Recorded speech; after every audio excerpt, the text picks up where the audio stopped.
Cerita dimulai ketika Plankton berhasil membobol masuk ke dalam ruang kantor Tuan Krabs dan mencuri botol kaca berisi resep rahasia Krabby Patty.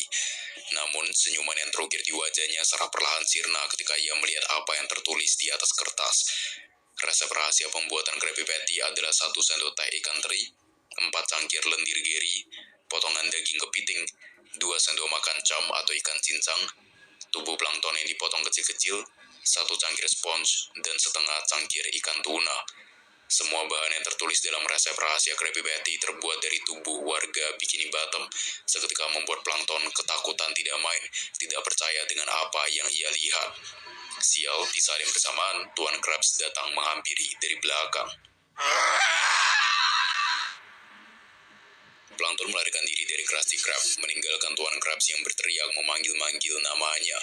Saat hendak memberitahukan hal ini pada SpongeBob, ia kebingungan ketika mendapati pintu rumah SpongeBob terbuka sedikit. Di dalam, pemandangan mengerikan sudah menunggunya. Pemandangan yang membuat Plankton menangis tidak karuan dan mempertanyakan kenapa semua ini terjadi. Tubuh Gary yang sudah tidak berdaya tergeletak di atas lantai meninggalkan banyak genangan darah dengan sepatu SpongeBob tertinggal tidak jauh dari sana.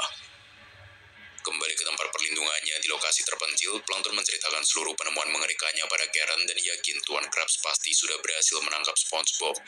Ia mengaku tidak ingin lagi terlibat lebih jauh dengan urusan ini.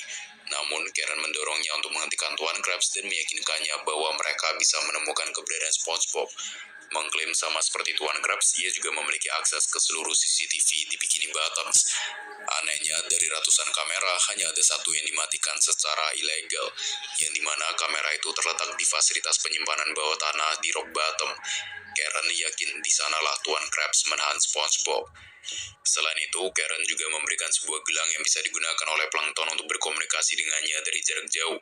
Tapi, ia kemudian mengingatkan bahwa nanti setibanya di fasilitas penyimpanan bawah tanah di Rock Bottom, Plankton harus memasang chip komunikasi yang ada pada gelang itu ke dalam pemutus sirkuit agar ia bisa menyalakan kembali kamera CCTV di sana.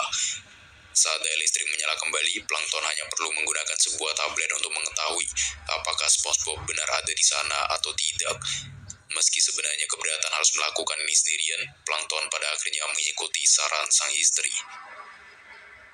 Plankton mengambil bus menuju Rock Bottom dan mengikuti arahan Karen ke lokasi, di mana setelah beberapa kali diperhatikan oleh warga Rock Bottom, ia akhirnya tiba di gedung yang dimaksud. Tempat ia segera melepas chip komunikasi yang ada di gelang untuk diletakkan pada pemutus sirkuit dan menyalakan daya listrik seisi gedung. Mengecek tablet, ia menyadari bahwa dugaan Karen memang benar. SpongeBob dikurung di dalam sana, sehingga tanpa membuang waktu, ia langsung berjalan masuk